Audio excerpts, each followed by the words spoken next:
오늘 이 말씀을 가지고 마지막 시대를 살고 있는 우리 교회에게 하시는 말씀이라는 제목으로 세 번째 우리 에베소 교회, 서문학 교회에 이어서 버가모 교회, 오늘 버가모 교회에 대해서 말씀을 함께 나누도록 하겠습니다. 각 교회를 보면 하나님께서 칭찬과 책망하신 부분도 있고 칭찬만 받은 교회도 있고 또 책망을 받은 그런 교회도 있습니다. 그러니까 누구나 장점과 단점이 있을 수 있다라는 겁니다. 그래서 혹시 이제 장단점을 누구나 다 가지고 있는데 그래서 나의 장점과 단점은 뭘까? 그래서 한번 장점을 한번 생각해 보다가 제가 또 판단하면 좀 이게 공평하지 않은 것 같아서 제 아내에게 설교를 준비하다가 문자를 보냈어요. 여보, 내 장점이 뭐야? 그랬더니 뭐라고 답변이 하냐면 뻔뻔함이야. 좋게 얘기하면 넉살이 좋다고 하지. 그래서 사람들하고 잘 어울린다. 그게 장점이야. 좋은 점으로 받아들였어요, 제가. 그리고 또 잘 참고, 그러니까 인내 끈기가 좋다. 잘 버틴다. 그리고 다정하다. 이렇게 얘기를 해줬어요. 너무 좋아갖고, 기분이 좋아갖고, 아내한테 칭찬을 받고, 제가 기분이 업돼서, 그럼 단점이 뭐야? 그랬더니, 단점이 조금 있다가 문자가 또 오더라고요. 생각 없이 이기적이야. 그러니까 좀 감정적인 이해를, 다른 사람의 감정적인 이해를 잘 못한다.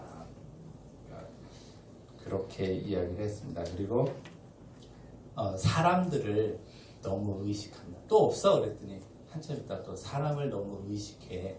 제가 목사이다 보니까 사람들을 이목을 의식하는 것도 있고 또 어렸을 때부터 제가 목사는 아니었는데 목사님의 자녀였기 때문에 저를 목사처럼 보더라고요.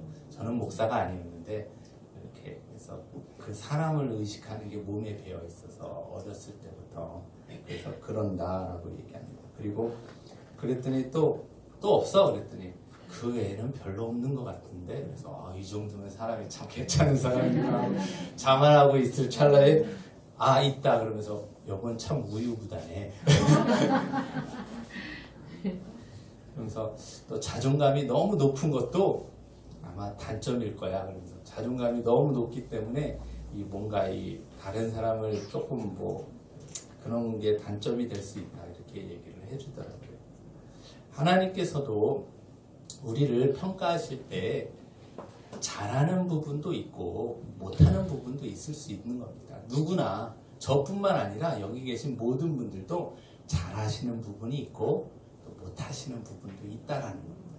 그런데 문제는 뭐냐면 잘한 것은 우리가 더 잘하면 되는 거예요. 맞습니까? 아멘. 또 우리가 또 좀 잘 못한 것들이 있다면 우리가 책망이나 어떤 것들을 듣고 그것을 뭐 하면 됩니까? 깨닫고 돌이키면 되는 거예요. 맞습니까? 우리가 설사 죄를 졌다 할지라도 하나님께서는 우리가 죄를 졌다고 바로 그 자리에서 심판하십니까? 아니에요. 우리에게 뭘 주세요? 회개할 수 있는 기회를 주십니다. 그래서 하나님이 은혜의 하나님이시고 사랑의 하나님이시다라는 겁니다. 그 기회를요, 우리 생각보다도 더 오래 참으시는 거예요. 오래 참고 기다리십니다. 자, 그래서 버가모 교회를 향해서 하나님께서 평가를 하실 때도 잘한 것이 있고 잘못한 것은 뭐 하셨습니까? 책망하셨다라는 겁니다. 책망하셨다. 그래서 버가모 교회에 잘한 것을 우리가 한번 보고 우리도 그것을 어떻게 해야 합니까? 하나님께서 버가모 교회에 칭찬하신 것은 우리 뉴송 교회도 그것을 힘써야 되고 맞습니까? 또 잘못한 것을 책망하신 것은 우리도 그것을 주의하고 경계하고 우리도 그런 모습이 있다면 돌이키면 회개하면 되는 줄 믿으시기 바랍니다. 그래서 오늘 말씀을 통해서 그런 은혜의 시간이 되시길 주님의 이름으로 부탁드립니다. 버가모 교회는요, 지난 시간에 우리가 살펴봤던 칭찬만 받았던 교회 중 하나인 서문학 교회에서 서문학 지역에서 북쪽으로 지도를 한번 보시면 북쪽으로 약 80km 정도 떨어진 서머나 교회가 저 밑에 있어요. 그리고 에베소 교회는 더 밑에 있고요. 그래서 그 위쪽으로 버가모 교회가 있습니다. 그 버가모 교회는요, 에베소 교회나 에베소 지역이나 혹은 그런 다른 서머나 지역보다 상업적으로 발달된 곳은 아니었습니다.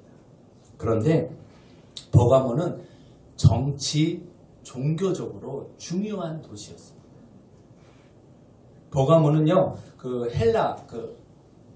헬라의 제국 이후에 로마가 제패할 때 마지막 버가모 지역의 왕이었던 아탈루스가 나라를 기원전 133년에 로마 황제에게 바쳤어요.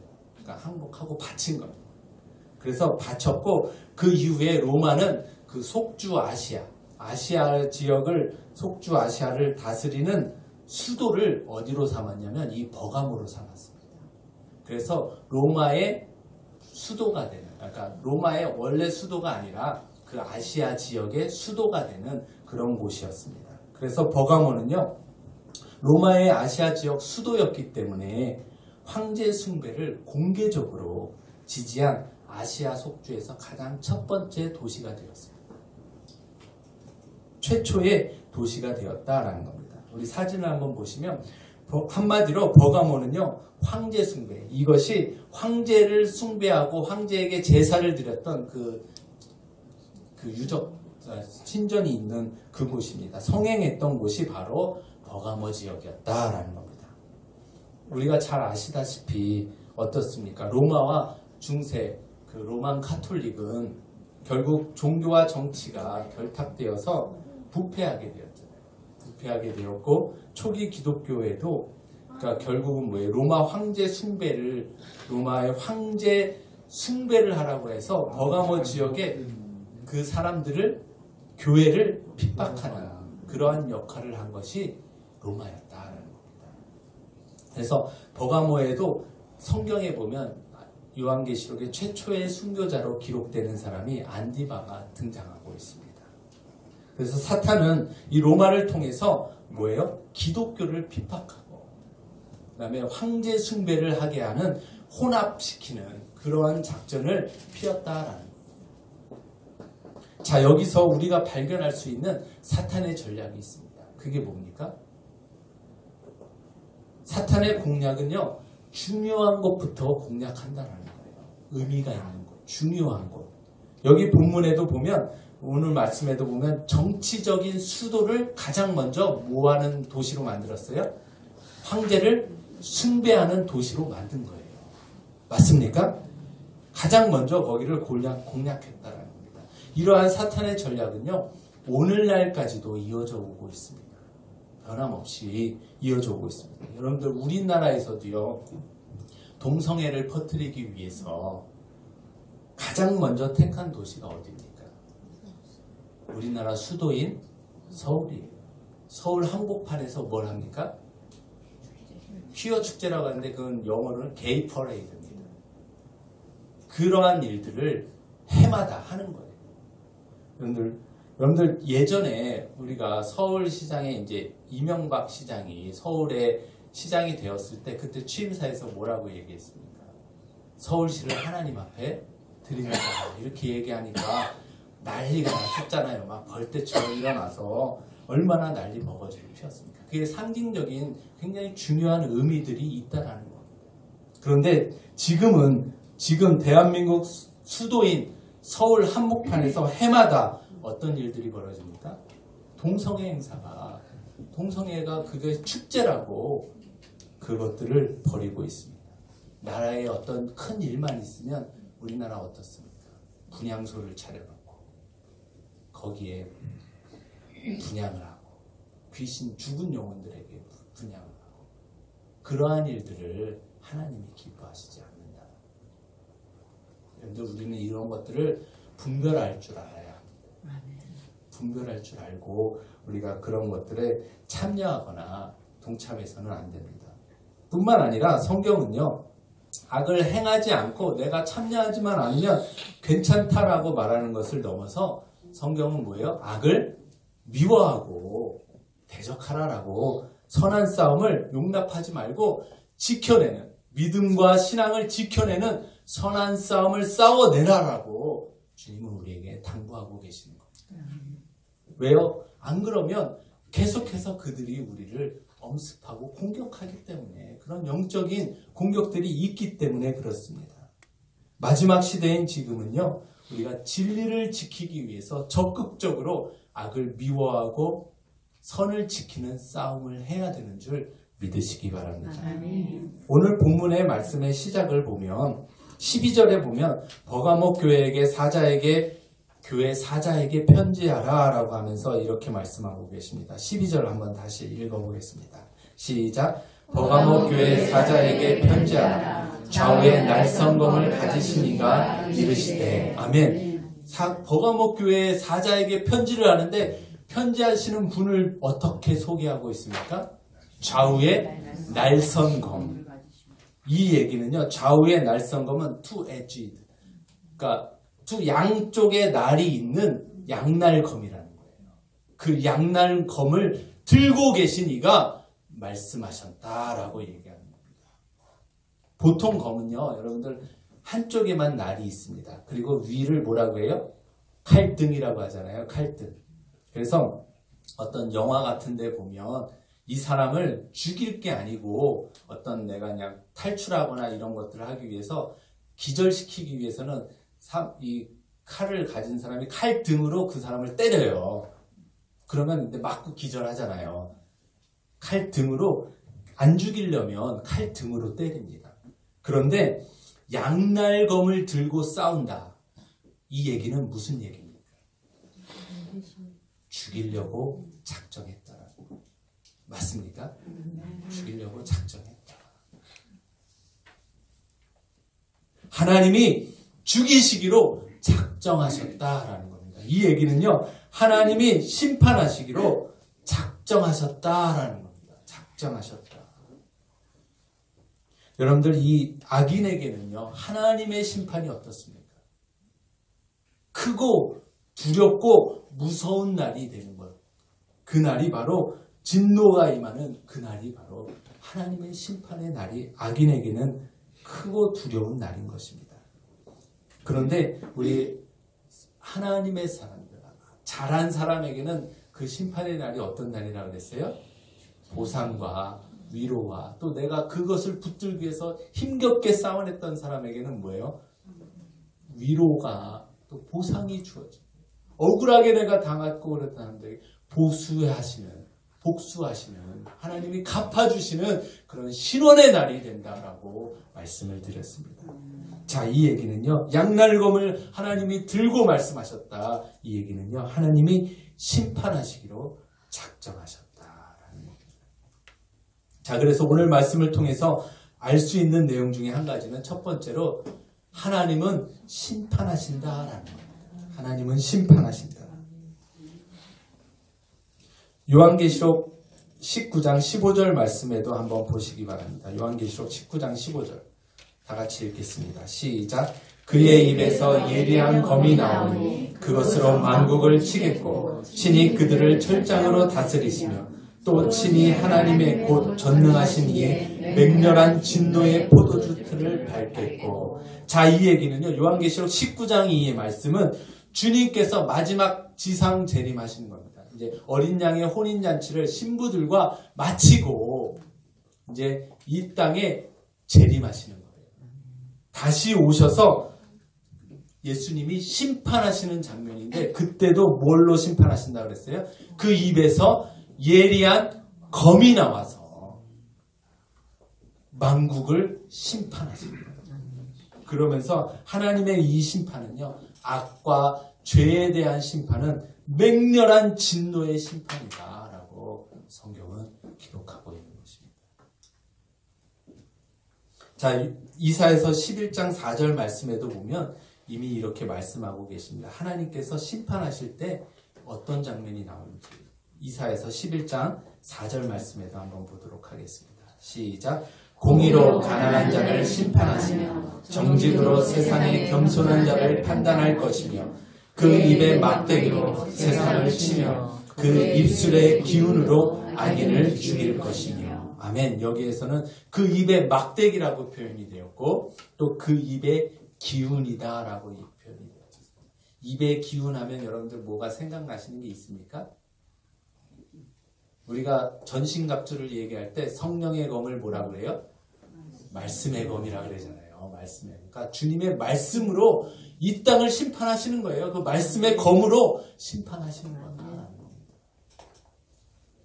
자, 악인들의 우리가 형통과 또 핍박을 두려워하거나 부러워할 필요가 없다라는 것은 바로 이들은 뭐예요? 하나님의 심판을 받을 것이기 때문에 우리가 그것을 부러워하거나 또 두려워해서는 안 된다라는 것입니다.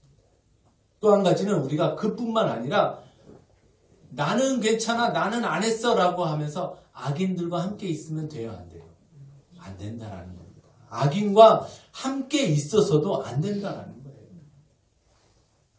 왜냐하면 악인은 그날의 진노의 하나님의 심판이 임하기 때문에 거기에 함께 있어서는 안 되는 줄 믿으시기 바랍니다.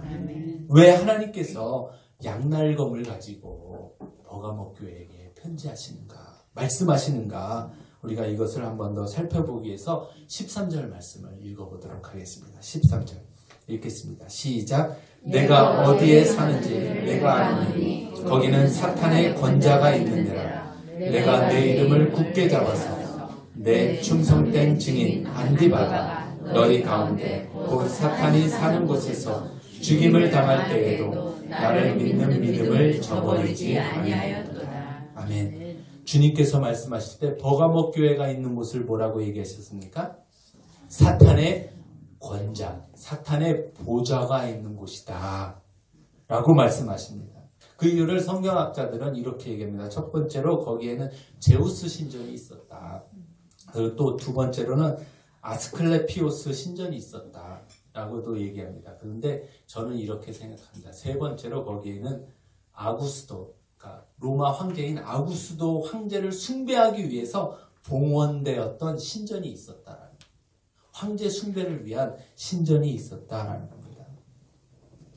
자, 여러분들 말씀대로 우리가 아까 살펴본 대로 사탄은 정치적으로 의미가 있는 중요한 곳부터 공략한다고 그랬잖아요. 정치적인 수도였던 이 버가모를 황제 숭배를 하는 도시로 만들었다라는 겁니다. 그런데 여러분들 어때요? 이 황제 숭배를 로마가 지배할 때 황제 숭배를 강요했을 거 아닙니까? 그러면은 뭐 믿든지 말든지 종교의 자유를 주었습니까? 여러분들 우리가 일제시대 때 신사참배했던 문제를 생각해 보십시오. 그것과 똑같습니다. 로마가 지배하고 일본이 우리나라를 지배했을 때, 식민지로 지배했을 때 신사참배를 강요했던 것처럼 마찬가지로 황제 숭배를 강요하면서 그것을 받아들이지 않는 안디바의 최초의 순교자가 또 여기서 나오게 되었다라는 겁니다. 그 핍박에 굴하지 않고 순교한 순교자가 안디바다라는 겁니다. 이 안디바는요, 버가모 교회의 지도자 중에 하나입니다. 그러니까 버가모 교회의 목사님이라고 생각하면 될 것 같습니다. 그 중에 한 분이었습니다. 그러면서 뒤이어서 이 원어의 말씀을 보면, 원어에 보면 안디바의 날들 이렇게 표현이 되어 있어요. 이 얘기는요, 안디바가 여러 날 동안 핍박과 회유를 받았다라는 겁니다. 핍박과 회유를, 우리 신사참배를 거절하기 위해서 주기철 목사님께서 여러 날 동안 고문과 핍박과 환난을 받고 옥에도 갇히고 집에 보내서 회유도 하고 가족들을 보는 앞에서 고문을 하고 그러면서 여러 가지로 회유했던 것처럼 안디바에게도 이렇게 핍박과 회유가 있는 긴 시간들이 있었다라는 겁니다. 여러분들, 하나님께서는요, 이를 기억하시고 안디바가 순교한 것, 신앙과 믿음을 지키기 위해서 순교하신 것을 기억하시고 그것을 기록하고 계시는 거예요. 칭찬하시고 또 그들의 수고와 인내를 주님이 심판의 날에 뭐 하신다고요? 보상하신다. 갚아주신다. 그리고 그들의 억울함과 괴로움과 고통을 신원하여 주시는 분이심을 믿으시기 바랍니다. 이로 미루어 봐서 사탄의 보좌라는 것은 로마 총독의 재판정을, 그 보좌 있잖아요. 재판관이 앉는, 로마 총독이 앉아서 재판을 했단 말이에요. 그 재판관을, 그 보좌를 비교하고 있는 것 같습니다. 당시 왜 그러냐면 로마의 지배 아래에 있는 모든 그 식민 지배 아래에서는 로마의 총독에게만 사형 판결권이 있었어요. 그래서 우리가 잘 아시는 대로 예수님을 십자가에 못 박기 위해서 대제사장들과 그 종교 지도자들이 어떻게 했습니까? 총독인 빌라도에게 찾아가서 십자가에 못 박아라, 십자가에 못 박아라, 그렇게 외쳤던 것입니다. 그래서 이 사탄의 보좌는 지금 로마 총독 재판정 이 자리를 의미한다라고 볼 수 있습니다.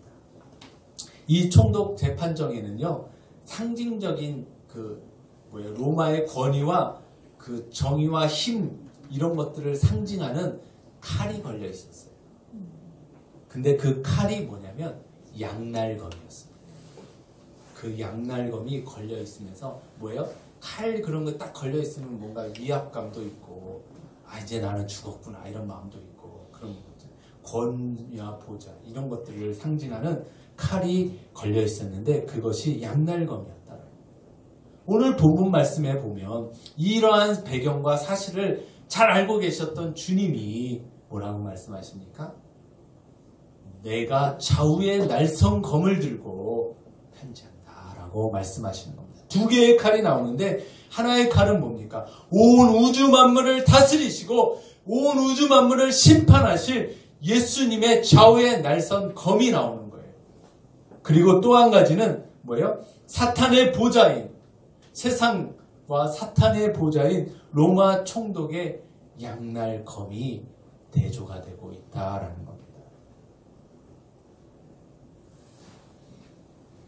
여러분들은 어떤 검이 더 두려우십니까? 온 우주 만물의 주인이시고 심판자이신 예수님의 양날검이 두려우십니까? 아니면 그 당시 세계를 지배하고 있었던 로마 총독의, 로마의 그 양날검이 두려우십니까? 안디바는요, 믿음의 사람 안디바는 로마 총독의 그 양날검보다 온 우주 만물의 주인이시고 우리를 심판하러 오실 심판주이신 그 하나님의, 예수님의 양날검을, 좌우의 날성검을 더 두려워했는 줄 믿으시기 바랍니다. 여기서 우리가 분명히 해야 될 것은 우리가 무엇을 두려워해야 될 것인가, 그것을 분명하게 말씀해 주고 계십니다.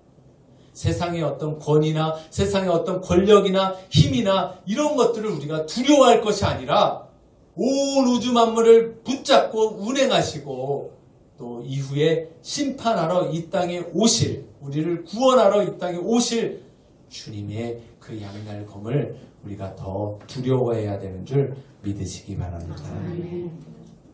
그러므로 우리가 하나님을 경외함으로, 그것이 하나님을 경외함으로 섬기는 것입니다. 우리가 마땅히 두려워해야 될 분을 마땅히 두려움으로 섬기는 것, 그것이 뭐예요?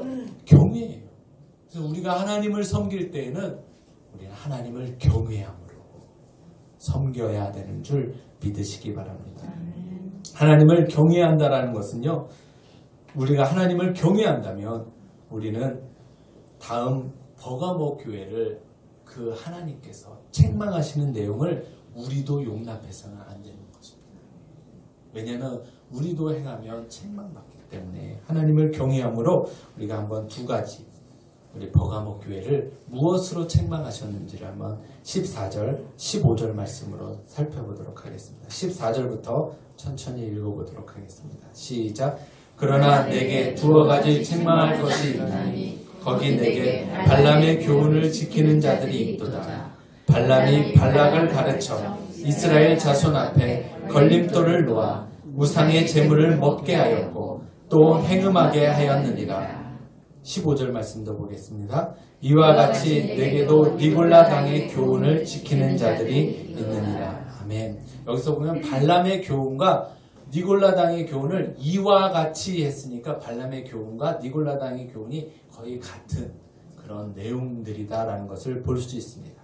오늘 본문에서 버가모 교회의 책망의 내용, 이 발람의 교훈을 우리가 따르는 자들이 있다라고 했는데 이것을 한번 살펴보기 위해서 발람의 교훈이 무엇인지 이것을 우리가 살펴보기 위해서는 우리가 민수기 24장으로 가야 될 것 같습니다. 24장에 보면 어떤 일이 있냐면 이스라엘 민족이 출애굽 이후에 22장부터의 내용인데요. 출애굽 이후에 가나안으로 가는 여정 가운데 하나님 그들을 대적하고 또 하나님께서 심판해야 할 민족들, 뭐 아모리 왕 시온이라든가 바산한 옥들을 그들이 쳐서 멸했거든요. 그 소식을 들으면서 그 소식을 모압 왕이었던 발락이 들은 겁니다. 그런데 그러던 중 이스라엘 백성들이 어디에 오냐면 모압의 경계가 되는 평야의 요단강 건너편 그리고 여리고 맞은편에 진을 치고 있는 거예요. 그러니까 코앞에서 막 다른 백성들을 막 진멸하면서 나온 이스라엘 백성들이 그러고 있으니까 모압 왕이 어떻게 했습니까? 두려운 마음이 드는 거예요. 두려운 마음이 들었습니다. 그래서 생각해낸 것이 뭐냐면 그런 이방 선지자였던 발람을 불러서 뭐하게 한 거예요?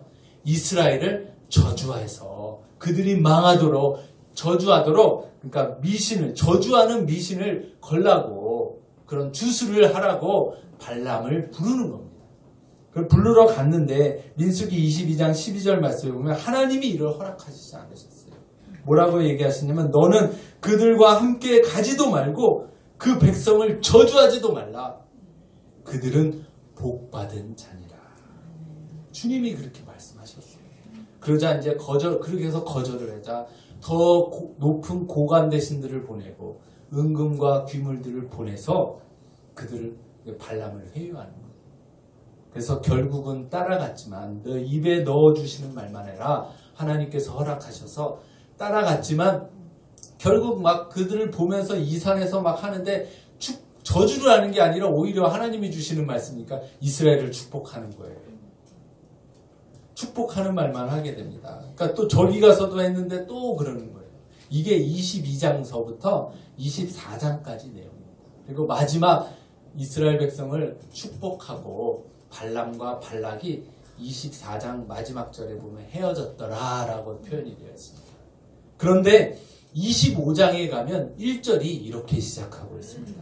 25장 1절, 민수기 25장 1절을 한번 읽어보겠습니다. 시작. 이스라엘이 시딤에 머물러 있더니 그 백성이 모압 여자들과 음행하기를 시작하니라.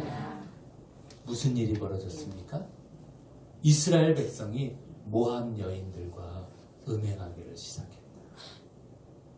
2절 말씀을 한번 보겠습니다. 그 이유가 나오는데 그 여자들이 자기 신들에게 제사할 때 이스라엘 백성을 청하매 백성이 먹고 그들의 신에 전함으로. 아멘. 어떤 일을 벌였어요? 자기가 이방 바알에게 제사를 드리고 그 축제를 벌이고 음란한 축제를 벌일 때 이스라엘 백성들을 초청했다. 그러자 그들이 가서 함께 먹고 모압 여인들과 함께 음행하기를 또 우상 숭배하기를 시작했다. 그래서 하나님이 이것을 성경은 오늘 본문 말씀에 뭐라고 얘기합니까? 발람의 교훈, 발람의 지어낸 꾀, 계략이다라고 성경은 밝히 말하고 있는 것입니다. 발람이 결국은 헤어지면서 발락에게 뭘 알려준 거예요? 이런 식으로 이스라엘 백성을 뭐 하라고요? 타락시켜라 라고 꾀를 주고 갔다라는 거예요. 성경에 거기서 주고 갔다라는 기록이 없지만 이후에 오늘 본문 말씀에서 그것이 발람의 교훈이다라고 말씀하시고 계십니다. 자, 여러분들, 그래서 그 결과 하나님께서 이스라엘에게 진노하시는 그런 일이 벌어집니다. 3절 말씀 한번 읽어보겠습니다. 민수기 25장 3절 시작. 이스라엘이 바알보올에 가담한지라 여호와께서 이스라엘에게 진노하시고. 아멘. 여기 보면 바알 부올에, 바알의 우상 숭배에 가담했다라는 이 얘기는요, 히브리어로 차마드라는 얘기인데, 이 얘기는요, 바알과 함께 붙여졌다라는 얘기입니다.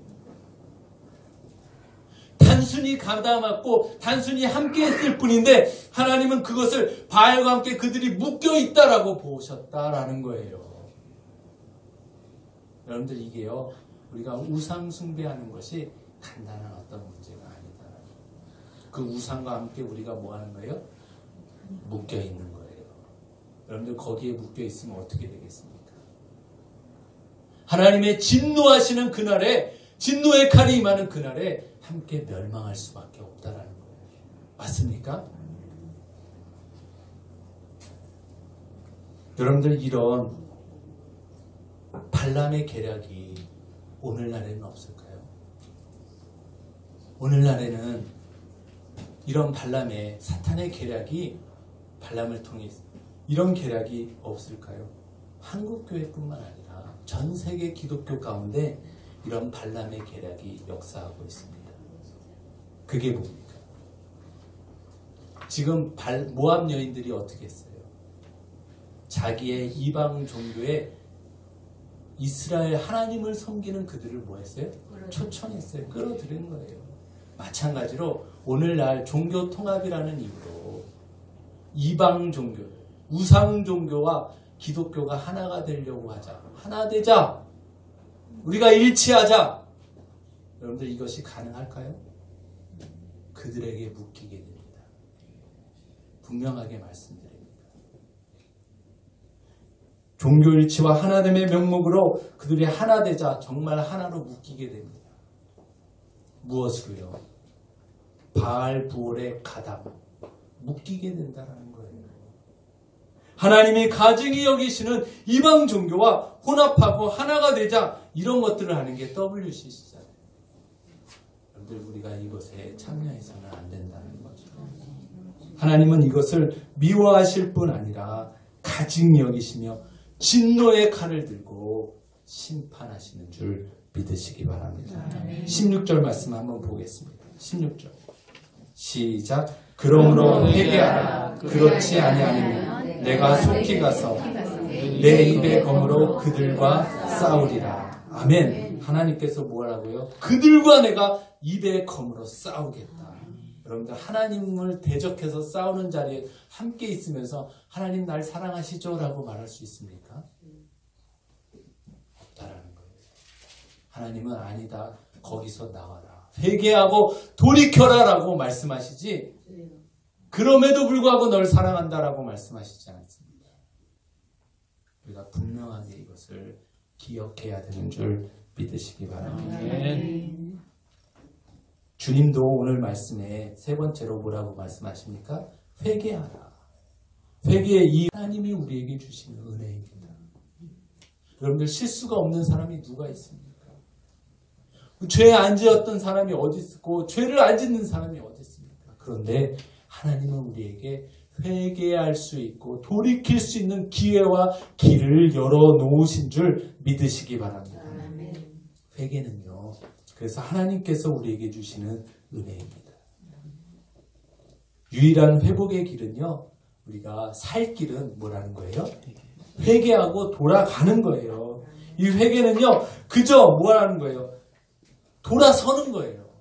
그저 그냥 단순히 우리가 어떤 감정적인 그런 것을 내가 잘못했고 뉘우치고 후회한다라는 것이 아니라, 진짜 회개는 뭐라는 거예요? 돌아서는 거예요. 죄로부터, 진노의 대상으로부터 떠나는 거예요. 떠나서 어디로 가야 되는 거예요? 하나님께로 가는 거예요. 그게 회개입니다. 회개. 여러분들 보세요. 하나님의 심판의 예가 나온 곳이 성경에 소돔과 고모라입니다. 맞습니까? 소돔과 고모라 하나님이 심판하셨습니다. 그런데 소돔과 고모라에 의로운 자가 있었어요. 누구예요? 롯이에요. 롯을 하나님이 그래서 어떻게 하십니까? 천사를 보내서 그에게 내일이면 이제 심판이 임한다. 빨리 떠나라. 이제 민기적 거리는 거예요. 챙길 게 뭐가 많고 이것도 아깝고 저것도 아깝고. 사위들한테 얘기했더니 사위들은 뭐예요? 농담처럼 여겼더라. 그들은 경건한 자들이 아니었기 때문에 하나님의 말씀을 듣지 못했습니다. 들어도 깨닫지 못했다는 거예요. 안 되다 보니까 동이 틀려고 하니까 천사가 어떻게 했습니까? 두 팔로 양쪽에 이제 롯과 아내와 두 딸을 데리고 다 나오는 거예요. 그런데 여러분들 어떻게 했어요? 롯의 아내는 남겨진 것들에 너무나 마음이 아직도 거기 돌아오고 갔다가 소금 기둥이 되었다. 여러분들 만약에 그 자리에 떠나지 못하고 이것이 더 좋아서 붙잡고 있었다면 어떻게 됐겠습니까? 심판이 받게 되는 거예요. 여러분들 이 회개라는 것은요, 그 자리에서 떠나야 되는 거예요. 하나님의 진노와 심판의 대상이 되는 악과 죄악의 자리에서 뭐 하라는 거예요? 떠나라는 거예요. 떠나라는 거예요. 돌아가라는 거예요. 그래서 떠나서 돌아가서 어디로 가야 되는 겁니까? 하나님께로 돌아가는 겁니다. 그 얘기를요, 이 얘기를 한 번 더 얘기하면 우리의 방향과 동기와 목적이 세상의 죄악에 있는 것에서 어디로 가는 거예요? 하나님께로 바뀌는 거예요.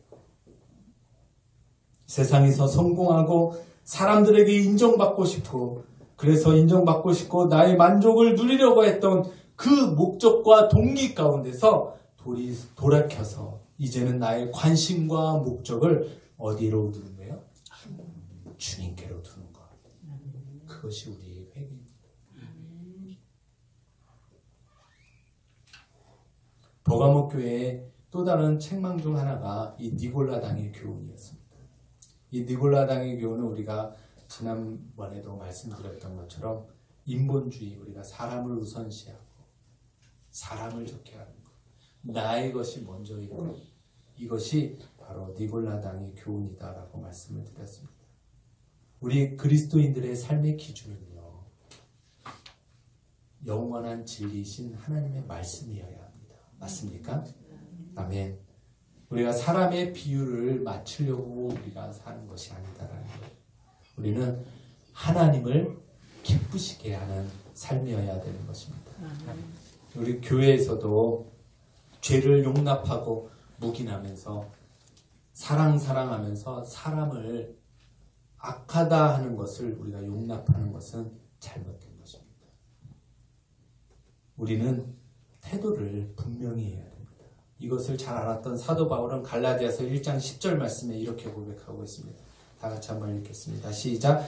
이제 내가 사람들에게 좋게 하랴, 하나님께 좋게 하랴, 사람들에게 기쁨을 구하랴. 내가 지금까지 사람들의 기쁨을 구하였다면 그리스도의 종이 아니니라. 아멘. 우리가 태도를 분명히 해야 된다는 거예요.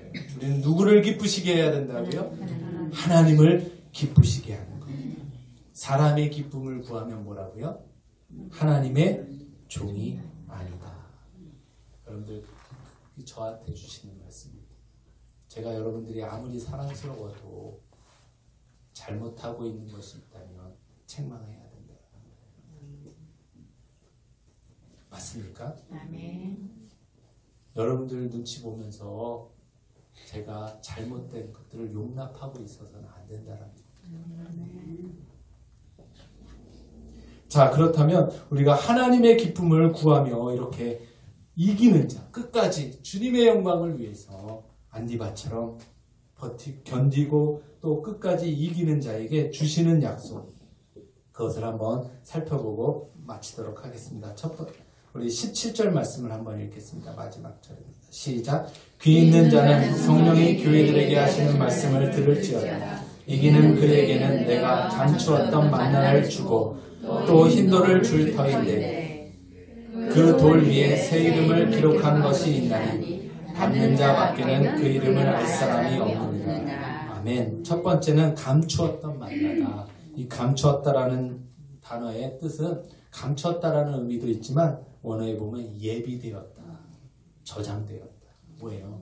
우리가 왔을 때 우리가 뭐예요? 부모님이 명절에 자녀들이 온다 그러면 뭘 준비하고 계세요? 네? 감추었던, 감춰뒀던 모두 다 꺼내서 자녀들에게 주잖아요. 우리가 하나님의 자녀가 맞습니까? 아멘. 아멘. 끝까지 이기고 돌아오는 자녀에게 주님이 우리에게 그렇게 하늘의 신령한 양식을 예비하고 주신다라는 거예요. 먹여주신다. 아멘입니까? 아멘. 아멘. 그래서 이 양식은 생명의 참된 양식이고 그것을 주시겠다라고 말씀하시는 거고, 이걸 또 어떤 분들은 이렇게 얘기해요. 천사들이 하늘에서 먹는 양식이다. 또 요한계시록 19장에 나오는 어린 양이 혼인잔치에서 먹는 그런 잔치 음식이다. 우리 명절에 먹는 잔치 음식처럼 주님이 우리를 위해서 예비하고 계신 영원한 양식인 줄 믿으시기 바랍니다. 그리고 흰돌을 주시겠다. 이 말씀은요, 고대의 흰돌의 의미는 영접과 승인의 의미를 갖고 있습니다. 그리고 검은 돌은 배척과 거부의 의미를 가지고 있습니다. 이 얘기는 뭐예요? 주님이 우리를 하나님 나라에, 하나님의 영원하신 그 나라에 우리를 승인하고 받아주시겠다라는 얘기예요. 근데 거기에 뭐가 써 있어요? 새 이름이 써 있어요. 여러분들의 이름 이명헌이 아니고 네? 새 이름이, 하나님이 주시는 새 이름이 써 있다라는 거예요. 얼마나 감사합니까? 맞습니까?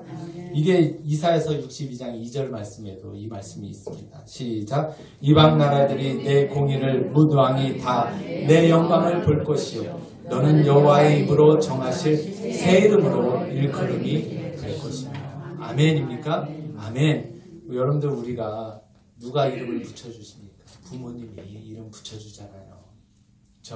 우리 하나님이 우리에게 새 이름으로 주시고 영접하여 주시는 줄 믿으시기 바랍니다. 요한복음 10장에도 보면 우리의 참된 목자 되신 예수님께서 우리를 우리에서 이끌어내실 때, 예수님께서 양의 우리에서 양들이 나올 때마다 양의 이름을 하나씩 다 불러주신다고 했어요. 요한복음 3장에도 보면 양의 이름을 각각 불러하여 인도하여 내십니다. 여러분들, 이게 얼마나 큰 은혜입니다.